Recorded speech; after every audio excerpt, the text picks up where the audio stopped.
The finish line is the ultimate goal for all Boulder runners. I got to talk to one of those runners named Adam Crapo about 3 weeks ago when he was training for the Boulder. I'm standing right outside the main ballroom right now where many Republican supporters are anxiously awaiting a speech from Ken Buck. On game day, this field is not just a field, it's a battlefield. And the band is not just a band. It's the key motivational element that makes these warriors out on the field and those spectators up in the crowds get all excited for the game. According to Larry, the most important thing in finding the right fitting boot is having the right size boot.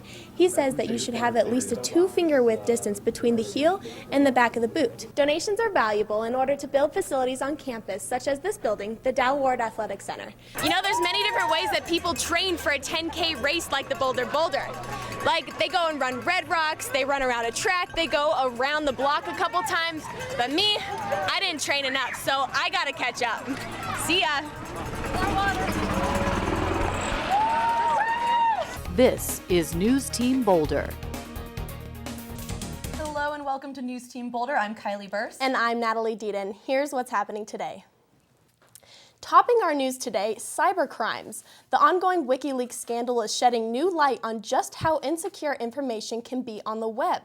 Despite the tough loss, the Spikers jumped back on the bus on Wednesday and headed to Norman, Oklahoma to face the 4th-ranked Sooners. Our top story today, the Denver Broncos dealing with another tragic loss, and sports anchor Natalie Dedin is here with more. They are dealing with a very tragic loss today, guys. You know, the Arapahoe County Sheriff's Office said that they found Broncos wide receiver Kenny McKinley dead in his apartment around 3:25 yesterday afternoon. Recent FDA reports claim that some drinks contain the same amount of alcohol as a glass of wine and as much caffeine as a tall Starbucks coffee.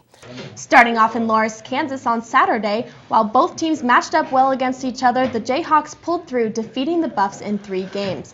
How would you feel if someone posted your picture on the internet and claimed that you are a walking STD or the most self-centered student on campus? News Team's Lauren Sieber takes a look at a website that's putting unsuspecting people, including students here at CU, under the microscope. Colorado defeated Western State 93-62, putting them in the right mood to start off the season. With the holiday season upon us, the classic production of A Christmas Carol will come to life again in Boulder. But for one little boy, the story of Tiny Tim is a reality this Christmas.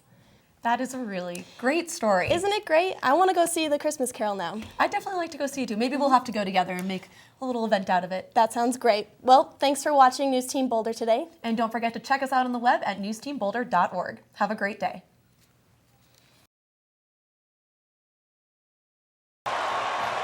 Crowd roaring, cheerleaders shouting, whistles blowing. These are the sounds of game day.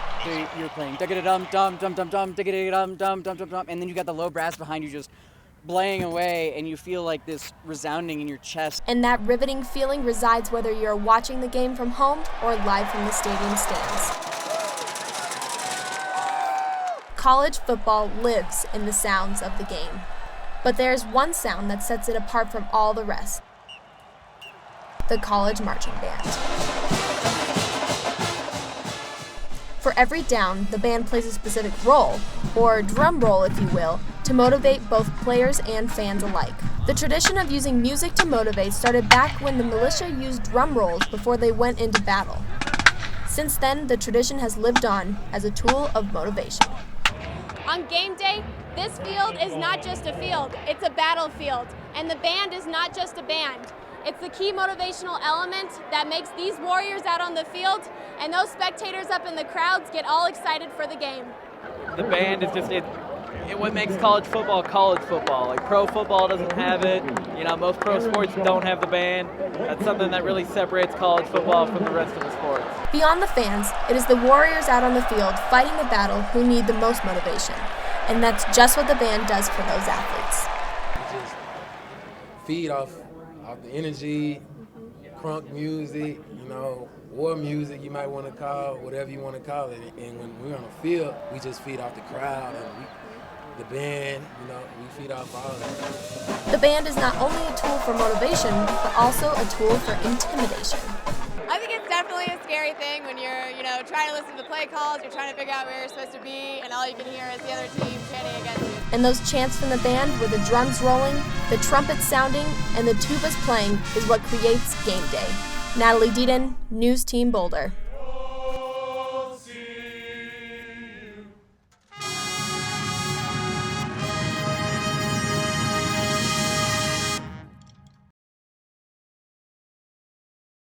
A busy intersection is not the place you want to find yourself when you're on foot and everyone else is behind the wheel. But this is exactly the place that CU students find themselves as they walk back and forth to class. I've seen so many people almost get hit, especially by buses. They're the worst. People are carelessly driving. I've definitely seen people almost hit and stuff. So yeah, I think it would definitely improve if we had a safer way to cross this area. Hundreds of students cross these intersections on average about 4 times a day. According to the City of Boulder, there were 505 pedestrian and bike accidents involving a motor vehicle between January of 2008 and April of this year. This intersection at Broadway and Euclid is known to be one of the most high transit and traffic areas near campus. It's also one of the most traveled by students during the busiest hours of the day. So the City of Boulder and CU has joined forces to try to solve this multimodal disaster from continuing to collide. It's a project to improve the safety of that area because it's such a widely used by so many pedestrians and so many bicyclists and motorists. It's actually RTD is one of their heaviest stops in their RTD system. So what we're trying to do is just make it safer for everybody to get through that area. The solution? A new underpass similar to the one built connecting campus to College Street about 18 years ago. Well, having the underpass is huge because again we're going to be eliminating that the movements across the street where you have peds that are waiting to cross and bikes at the same moment and skateboarders and trying to vie with traffic in some way. And, the timing of the signals no longer becomes an issue because now, of course, you have free movement through an underpass. While there are no visible changes being done now, there will be some in the upcoming year. So we're shooting for the summer 2011 as the big prime shoot date for starting to shut down roadways and reduce Broadway to 1 lane is what's going to happen in each direction. Because this is our once-in-a-lifetime opportunity. We've got to be responsible. We've got to do things that make sense, but they do take time, they take money, and they take patience. And with a little bit of patience, a safer and more efficient Broadway will be created for CU and the City of Boulder. Natalie Dedin, News Team Boulder.